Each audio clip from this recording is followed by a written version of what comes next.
दोस्तों, ले सफरनामा के एक और अध्याय में आप सभी लोगों का स्वागत है। आप लोगों ने बहुत सारी जगह मेरे साथ इस सफर में देखी होगी और आज मैं आप लोगों को दिखाने जा रहा हूँ गुरुद्वारा श्री पत्थर साहिब, जो कि भारतीय सेना आज की तारीख में इसको संभालती है। -डिग्री टेम्परेचर में भी ये हमेशा लोगों के लिए खुला रहता है और यहाँ की कहानी बड़ी रोचक है। तो बिना किसी देरी के शुरू करते हैं आज के इस एपिसोड को। गुरु नानक देव जी अपनी दूसरी यात्रा 1517 ईस्वी में सुमेर पहाड़ियों पर उपदेश देने के लिए गुरु नानक देव जी नेपाल, सिक्किम और तिब्बत का दौरा करने के बाद यारकत के रास्ते यहाँ पहुंचे थे।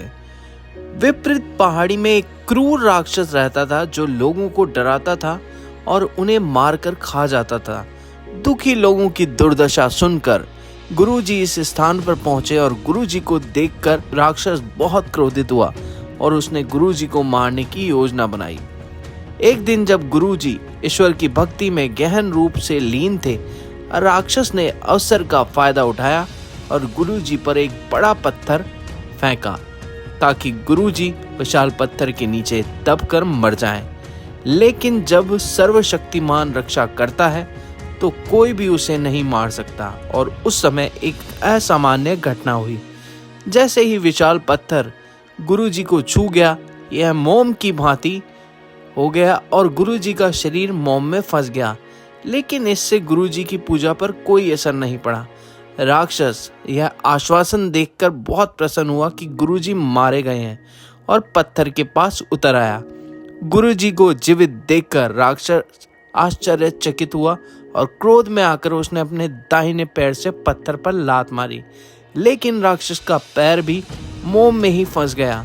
तब जाके राक्षस को एहसास हुआ कि उसने अपनी मूर्खता में एक भगवान के भक्त को मारने की कोशिश की थी और वह इस गलती के लिए माफी मांगने के लिए गुरुजी के चरणों में गिर गया।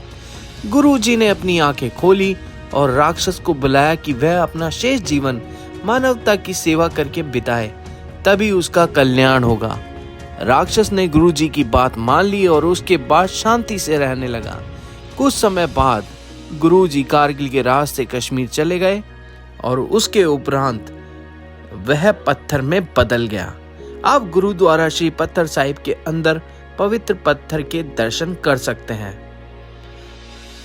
हालांकि यह स्थल सदियों से भुला दिया गया था, परंतु 1970 के दशक के अंत में लेह नीमू सड़क के निर्माण के दौरान यह शिलाखंड फिर से मिला और फिर इसका पुनर्निर्माण किया गया और तब से भारतीय सेना ने यहाँ गुरुद्वारा बनवाया।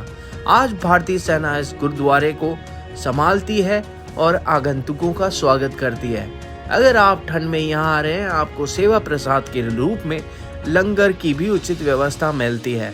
भारतीय सेना इस गुरुद्वारे को हर मैदान फतेह के नाम से पुकारती है और जब मैं इस स्थान पर पहुंचा और मैंने यहाँ का आसपास का वातावरण देखा तो यकीन मानिएगा, मेरी हर एक सांस भी यही कहती है कि हर मैदान फतेह है। सड़क मार्ग से लेह जाने के लिए 2 रास्ते हैं, एक श्रीनगर जम्मू कश्मीर से होकर और दूसरा मनाली हिमाचल प्रदेश से होकर। दोनों ही सड़कें अत्यधिक बर्फबारी के कारण हर साल नवंबर से मई तक बंद रहती है और जून से अक्टूबर तक खुली रहती है। लेह काफी ऊंचाई पर स्थित है। ऑक्सीजन की कमी के कारण सांस लेने में दिक्कत हो सकती है। आगंतुकों को ये सलाह दी जाती है कि वे इस यात्रा पर निकलने से पहले अपने डॉक्टर से सलाह लें और उचित ऊनी कपड़ों का प्रबंध करें, क्योंकि सर्दियों में तापमान -20 डिग्री से भी नीचे चला जाता है। लेह से गुरुद्वारा पत्थर साहिब तक 25 किलोमीटर लंबी सड़क अच्छी स्थिति में। आगंतुक बस या टैक्सी से यहाँ आ सकते हैं। गुरुद्वारा साहिब भारत में मैग्नेटिक हिल के पास मुख्य सड़क के बिल्कुल बगल में स्थित है। तो मैं आशा करता हूँ कि आपको पत्थर साहिब के बारे में उचित जानकारी मिली होगी और आपने इस वीडियो को अच्छे से एंजॉय किया होगा। मिलते हैं फिर किसी नए व्लॉग में, तब तक के लिए बाय बाय।